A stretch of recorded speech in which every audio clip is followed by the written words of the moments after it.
Hello guys, I'm Mona. Let me tell you about my story.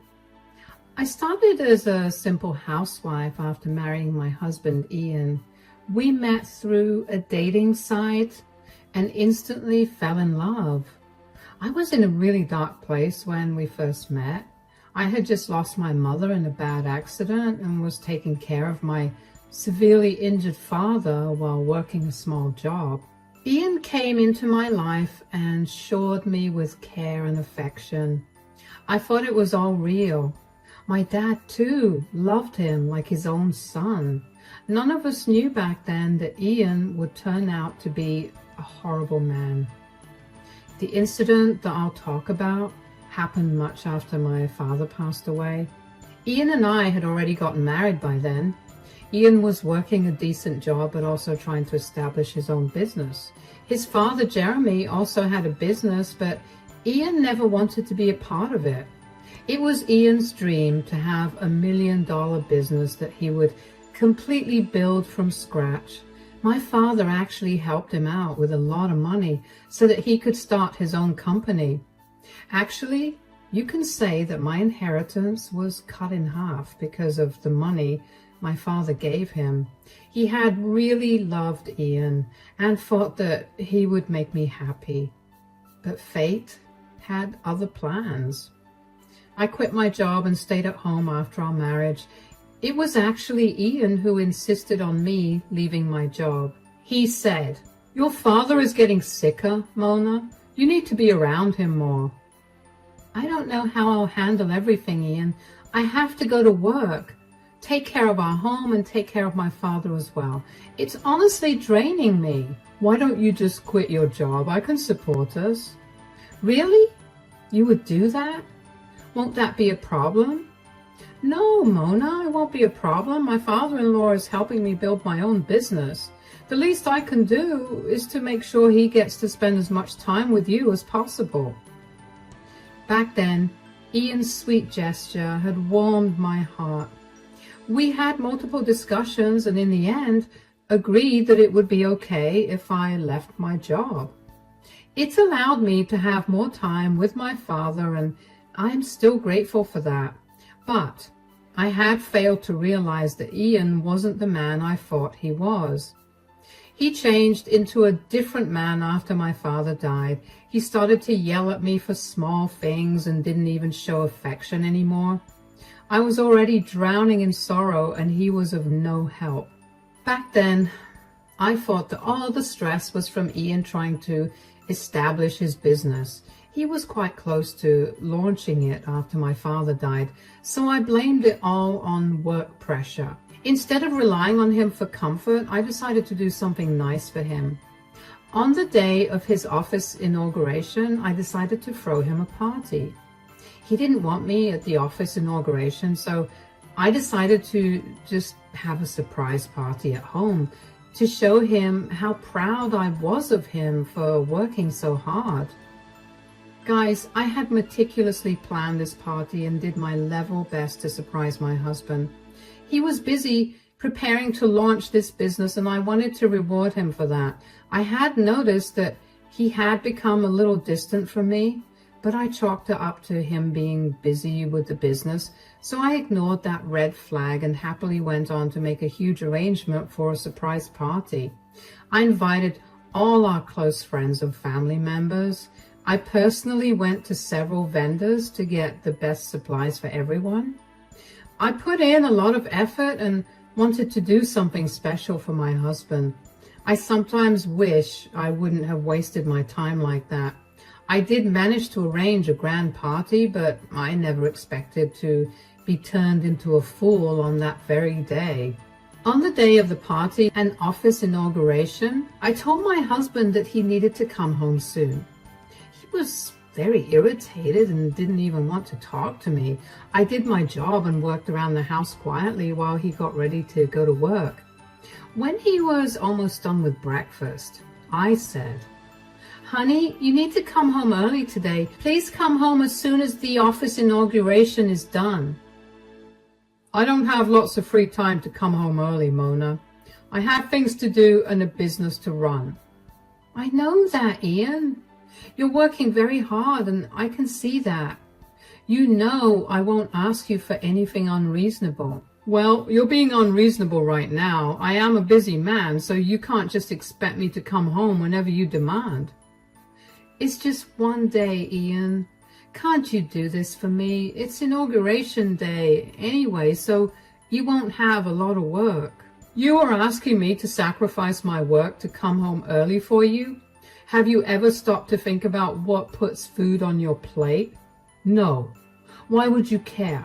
You are just a housewife.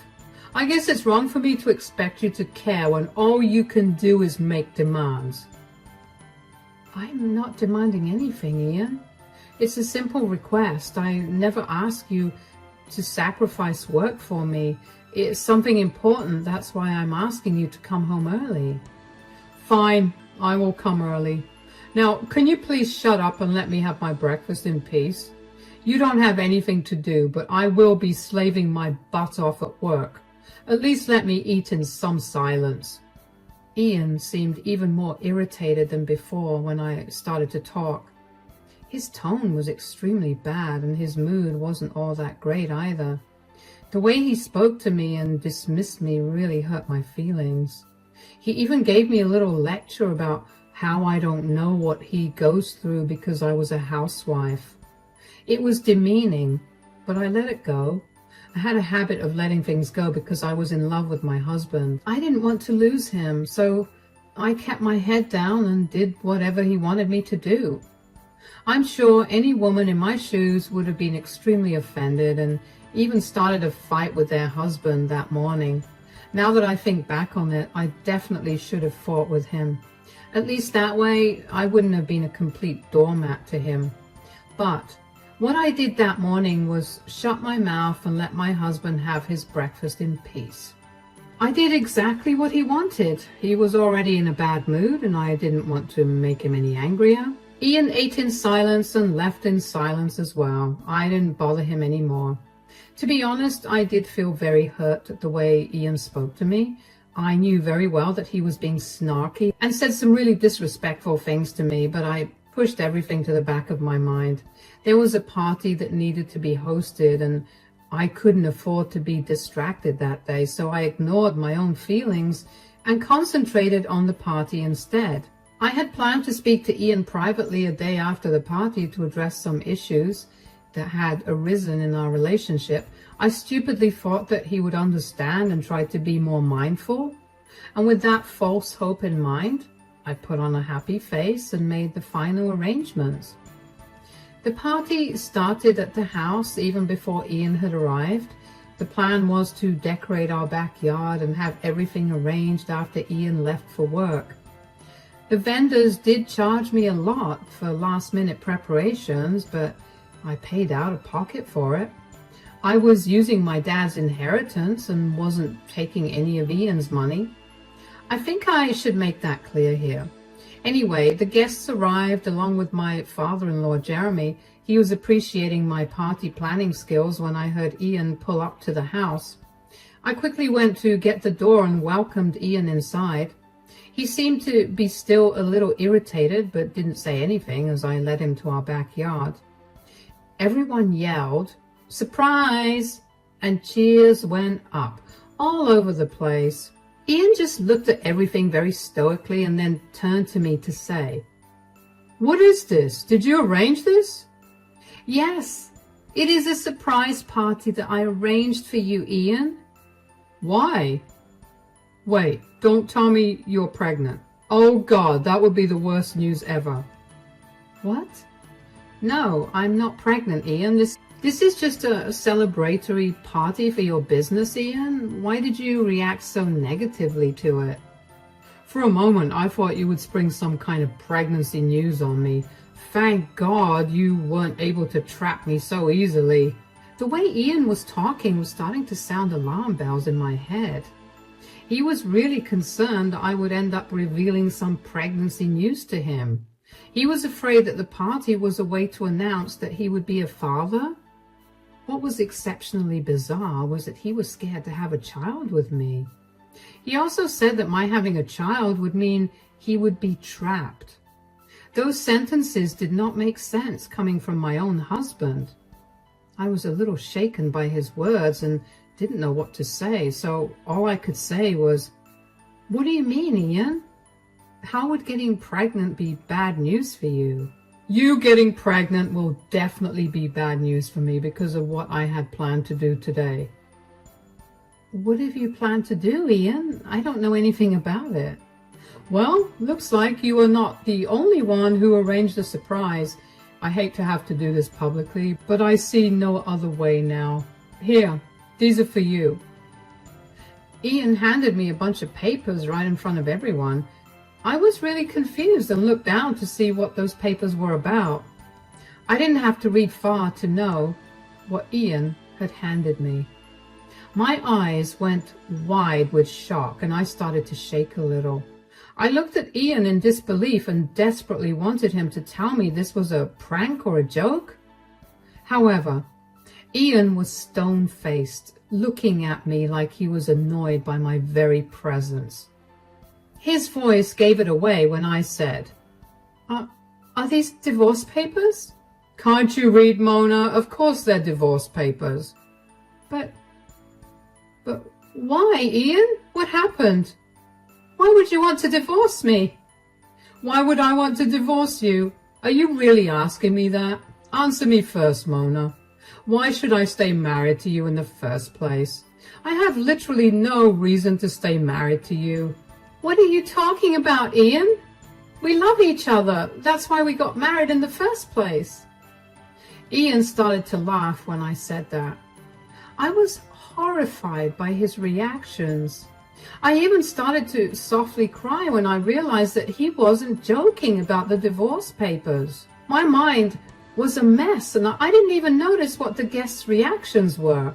I was pretty sure that they were as surprised and confused as I was. They looked on while Ian laughed and continued to say, "Get off your high horse, Mona. Why do you think I still love you? I never loved you to begin with." "What? You never loved me?" "No, I never loved you. My biggest mistake was getting into a relationship with you." "Then why? Why did you marry me?" "Well, I wanted to break up with you, but I couldn't. Your father promised to invest in my business, and I knew he would have backed away if I'd broken your heart." So you used me for money? All this was for money? Did you never really love me, Ian?" "No, I never loved you." "Well, I thought I could get used to you or something, but that didn't happen. You're just a dim-witted housewife who will never be able to have my love and admiration, so I've decided to finally call it quits and move on. That's what the divorce papers are for." Those words did it for me. I fell to my knees and started to bawl because I hadn't expected the love of my life to say those things to me. That day, right in front of everyone, Ian had said that he had no feelings for me. He had just married me for money and regretted being with me in the first place. He had literally given me the impression that he was a loving and caring man. That day, I saw a very different side of him. He was nothing short of a monster. Ian was a cold, calculating, evil man who had nothing but greed in his heart. And I had wasted 5 years of my life on a man like that. My heart broke so badly that I could barely hold back my tears. Right in front of everyone, I cried my eyes out while my friends rushed in to calm me down. I was in such a bad state I couldn't even speak, but I did hear my father-in-law take a stand for me. I heard him say, "Are you insane, Ian? What on earth are you talking about?" "I only told the truth, Dad. It's too bad Mona can't handle reality. I'm done pretending I love and adore my wife. She's nothing but a useless woman." "I didn't raise you to treat women like that, Ian. You have really crossed your limit and said some horrible stuff about Mona. This is unacceptable. I can't believe my son had grown up to be such a greedy and selfish man." "Oh, please, Dad, there's no need to lecture me. I did what I had to do to establish my business. I have already said that I tried my best to be with Mona and adjust, but she's just too dumb and useless for me." How dare you call your own wife dumb and useless, Ian? Have you forgotten what she had done for you? She literally took care of you for 5 years, and now you are saying that she's just useless? Come on, Dad. Being a housewife is not a big deal. Yes, she took care of me in my house, but I also fed her in return. I gave her financial security that she could only dream of since she wasn't capable of anything. You are dead wrong, Ian. Mona is much more capable than you are. You are just being a blind and prejudiced man. If she's such a catch, she can find herself another man or maybe a job. I'm not going to stay with her any longer. I have my own business now, and all I need is a smart wife who would help me run my business. A girl like her is only good for middle-class people with 9-to-5 jobs. Jeremy and Ian had a huge fight, and they argued for quite a while. Things got pretty heated between them, and people had to step in and separate them. Though my guests helped break up the fight between Jeremy and Ian, they were on my side. Most of our guests were vocally telling Ian that this was a bad idea and that he was making a huge mistake. A lot of my friends and even his own family members berated him for what he was doing. Ian remained stoic and only kept saying that he deserved someone better, and a businessman like him wouldn't be with a dumb woman like me. After what felt like ages, I got up from the ground and looked at Ian to say, "You really regret marrying me, don't you, Ian?" "Yes, I regret marrying you. But maybe it was a good thing because I wouldn't have your father's help otherwise." "So, I was only good for the money, wasn't I? You don't feel anything for me and think I'm a dim-witted woman." "That's right. You're just a housewife who's of no use to me anymore. Don't try to beg me to stay, Mona. It won't work on me." "Very well then, Ian, if that's what you think. I won't beg you to stay. You want a divorce, right? Fine. I'll give it to you. As long as your terms are fair, I won't fight the divorce." Ian seemed satisfied with my answer and said that he expected me to hire a lawyer and set up a meeting, saying that he simply retreated to the house and didn't even look back. He didn't care about the party I had set up. Maybe I was stupid for thinking that, but I had spent a lot of effort hosting the party. Ian cared nothing about it. All he wanted was to get away from me. He didn't like that his guests, including his own family and friends, were speaking against him, so he didn't even bother to stay. After he whirled around and left, I started to cry again. People came to my side and comforted me as long as they could. I requested them to have dinner before they left because I didn't want the food to go to waste. We actually sat down for dinner where everyone advocated for me and told me how they thought Ian was being a horrible man. Some of them even offered to talk to Ian and drill some sense into him. I politely declined. The dinner went on and Ian didn't even bother to show up. After everyone left, I simply went to the guest room to sleep. In the next few days, I moved out of the house and into a friend's place. The house was in Ian's name and he had inherited it from his grandfather before our marriage, so I had no claim to the place. I had to leave anyway, so I left as soon as I could. I didn't want to be around him anymore. He mostly ignored me, but every time I looked at him, I was reminded of his betrayal and his nasty attitude. So when my friend offered me her place until I got a job, I immediately took the chance and left. After I moved out, Jeremy wanted to speak to me one day. We met in a local cafe and talked. Jeremy said, "I'm sorry for what my son has done, Mona. I can't believe I raised a horrible man like that. I don't even know where I went wrong." "It's okay, Jeremy. There's no use blaming yourself. It's not your fault. This is all on Ian." "You're right, Mona. You know, when he introduced you to me and my wife, we were thrilled to know you. We knew you would make our son very happy." "Well, looks like I failed to do that, Jeremy. I let down both of you." "Don't be ridiculous, Mona. My wife would be turning in her grave if she saw how badly Ian treated you. You actually did a good job. Without your help and support, he wouldn't have been able to start his stupid business. Your contribution to his life is something he just can't appreciate. It's his loss, actually. I have accepted that my contribution means nothing to him, Jeremy. In his eyes, I'll always be a useless housewife. At that point, I had tears in my eyes again.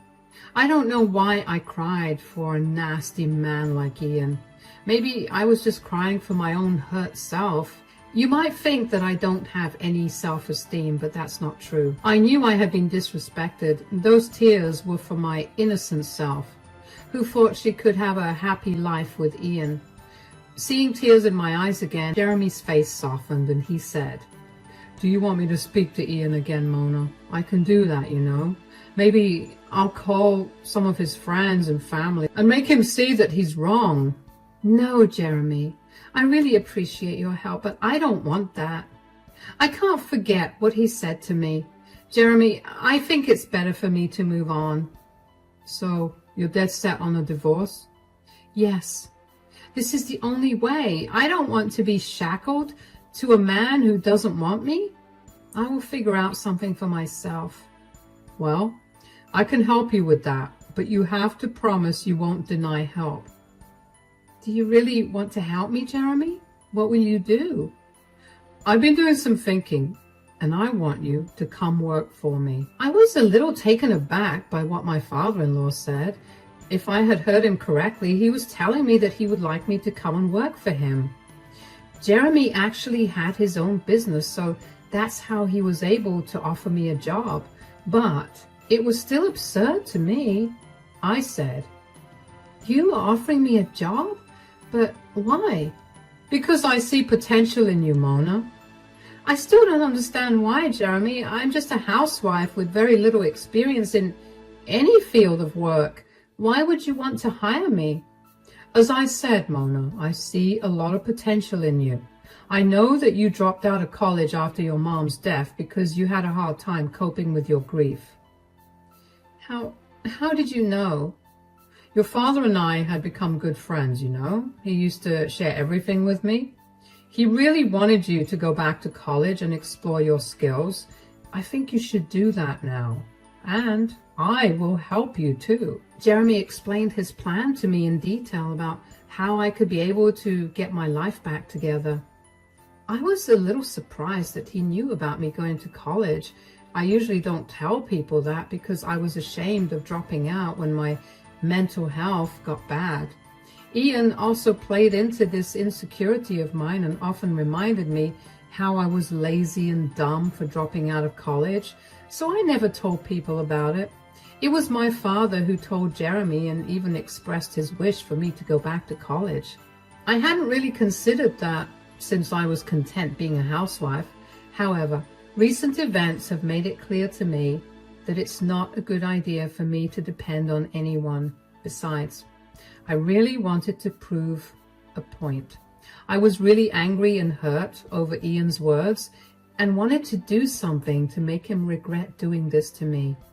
So I accepted Jeremy's offer, but I was still skeptical about college. I said, "I don't know about college though, Jeremy. I don't have much money anyway. I'm pretty sure whatever I have left from my dad's inheritance will be gone to hire a lawyer. Then I would have to sustain myself till I get alimony." "Oh, you don't have to worry about that, Mona. You can join straight away, so you will be on a payroll soon. You can also take classes once the divorce has been finalized and Ian buys you out of the company." "But if you do that, you'll be going against your son, Jeremy. He might end up hating you and not speaking to you again." "Well, it'll be a good thing because I don't want to speak to him either. He has become a horrible person and my own morals wouldn't allow me to be in his company anymore. Our relationship pretty much ends here." I gave Jeremy some time to think about this. In fact, I needed some time to make a decision as well.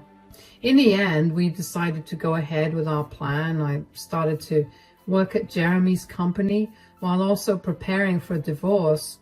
Getting a divorce was fairly easy because it was a mutual divorce. Ian didn't put up a fight when I asked him for 50% of his company.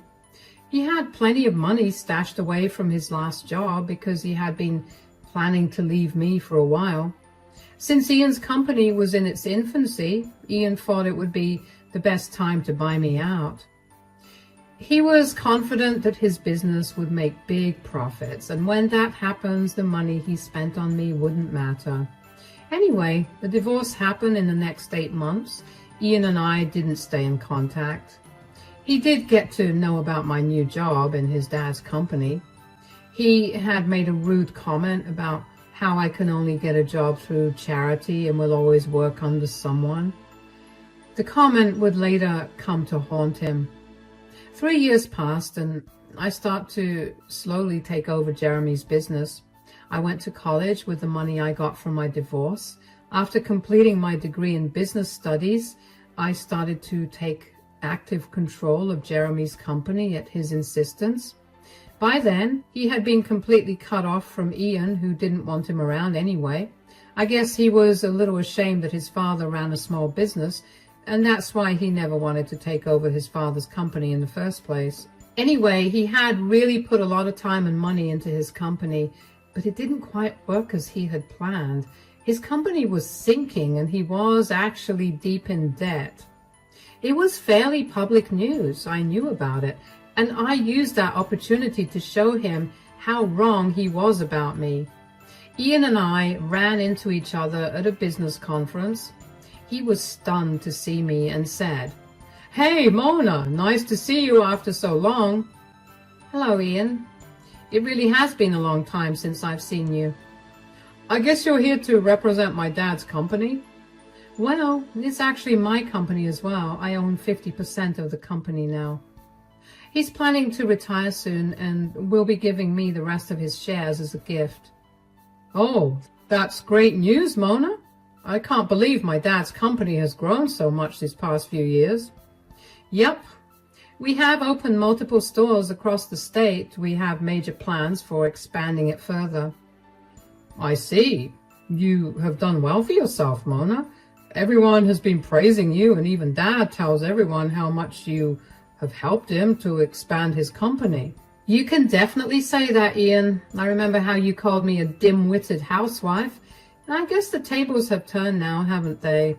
What a twist of fate.